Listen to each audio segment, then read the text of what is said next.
ሰላም እንዴት ናችሁ? ይህ ተረክበ ፕሮፐርቲ ባህር ዳር ነው። ዛሬ በባህር ዳር ከተማ ቀበሌ 14 ከልደታ ቤተክርስቲያን በስተ ምስራቅ በኩል አንድ የባህር ዳር ዩኒቨርሲቲ መምህር በቤቱ ቴራስ ላይ የግብርና ስራውን አድርጎ ስላየሁት ነው እጀላችሁ የቀረብኩኝ። እስኪ እንከታተል።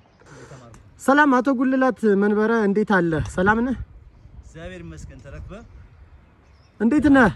በጣም ገርሞኝ ነውና እንደዚህ ያልተለመደ ነገር ነው። እንዴት ነው ይህን ሐሳብ ልታስበው የቻልክ? ስራስ ምንድነው? እስኪ ለተመልካቾች አብራራልኝ።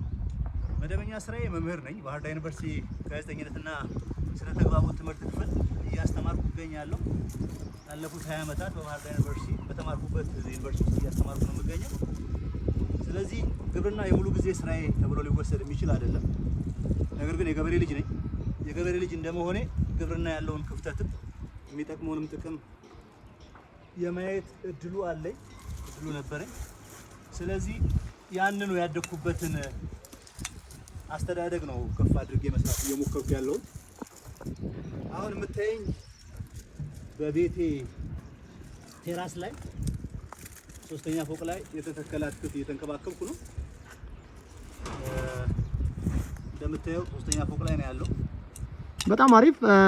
ቀደም ሲል ባህር ዳር ዩኒቨርሲቲ በስተ ምስራቅ ሰሜን አቅጣጫ ተክለ ሃይማኖት አካባቢ ሩዝ በሰፊ አምርተህ እያስወቃህ አይቼ ነበር። በአጋጣሚ ቪዲዮ አልያዝኩምና በእንደዚህ አይነት ስራ ላይ ብዙ ጊዜ ተሰማርቻለሁ፣ ብዙ አትርፍ ያለው ወይስ ግብርናው በጣም አዋጪ ነው ብለህ አምነህ ነው በተጨማሪ ከመምህርነት ቀጥሎ ወደዚህ ስራ የገባኸው?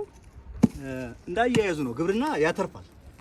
ለምንድን ነው? የሚበላ ነገር ስለሆነ፣ የሚበላ ነገር ደግሞ ቀን ስለማይቆርጥልህ ሁልጊዜም ስለሚያስፈልግ አትራፊ መሆን ይችላል።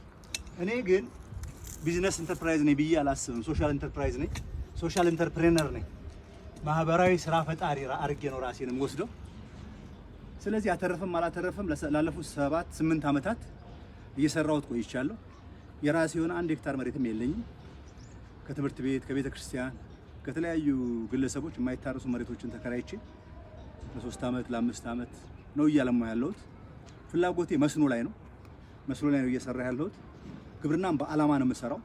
ከአላማዎቼ ሁለቱን በጠቅስልህ፣ አንደኛ ግብርና ከባድ ስለሆነ ሴቱም ወንዱም ሽማግሌውም አዋቂውም እንደ ልብ የሚሰማራበት መስክ እየሆነ አይደለም። ወጣቶች ከ8ኛ ክፍል በላይ ያለፉ ሰዎች ከተማ ነው ተሰደው የምታያቸው። ስለዚህ አያቶች ናቸው እየመገቡ ነው ያሉት ብዬ ነው ሪፋይን ማድረገው። ኦልሞስት አያቶቻችን ናቸው እየመገቡ ነው ያሉት። ልጆቻቸው እንዳለ ጥሏቸው ከተማ ሄደዋል፣ በሌበሩም በምኑ። በዚህ መልኩ 130 ሚሊዮን የኢትዮጵያ ሕዝብ እንዲህ በአያቶች እንዲቀለብ ተፈርዶበታል ማለት ነውና ይሄ ዘላቂ አይደለም። ስለዚህ ግብርናን ቀላል ማድረግ፣ ብዙ ሰው ኢንትረስትድ ሆኖ እንዲገባበት ማድረግ፣ መካናይዜሽን በመጠቀም ቴክኖሎጂ በመጠቀም ዘመናዊ አሰራር በመጠቀም ብዙ ሰዎች ፍላጎት እንዲያድርባቸው ማነሳሳት ከግቦች አንዱ ነው። ለዛ ነው ትርፍን ብቻ አይደለም ፎከስ ማድረግ። አመሰግናለሁ ጉልላት፣ እግዚአብሔር ይስጥልን። እንግዲህ እንዳያችሁት ይህ ሰው መምህር ነው። የተማረው ፊልዱም አይደለም እንደነገረና፣ ነገር ግን በባህር ዳር ከተማ ውስጥ ዘወር እያለ ሰብል የሚበቅልባቸውን ኤሪያዎች እያጠና ስቲል ከቤቱ ቴራስ ላይ 3ኛ ፎቅ ላይ እንኳን ሳይቀር ሰብል እያመረተ ነው የምታዩት። ሌላው ደግሞ ይችም የምታዩት ከሱ ቤት ዝቅ ብላ ስላብ ተሞልታ ያላለቀች የጓደኛው ቤት። ጓደኛው በጣም የጉልላትን ጥረትና ድካም ስለሚያደንቅ ከኔ ቤት ላይም ስራበት ብሎት እንግዲህ እንዳያችሁት እንደዚህ በክላስተር የተዘራ የሚመስል ጎመን አለ፣ ዝኩኒ አለ፣ ካሮት አለ፣ እንደዚህ ነውና እስኪ ሁላችን እስከዚህ ተነስተን ተበረታተን ምን ልናደርግ እንችላለን የሚለውን ኮሜንት ላይ ማየት ፈልጋለሁ። ተረክበ ፕሮፐርቲ ነኝ። አመሰግናለሁ።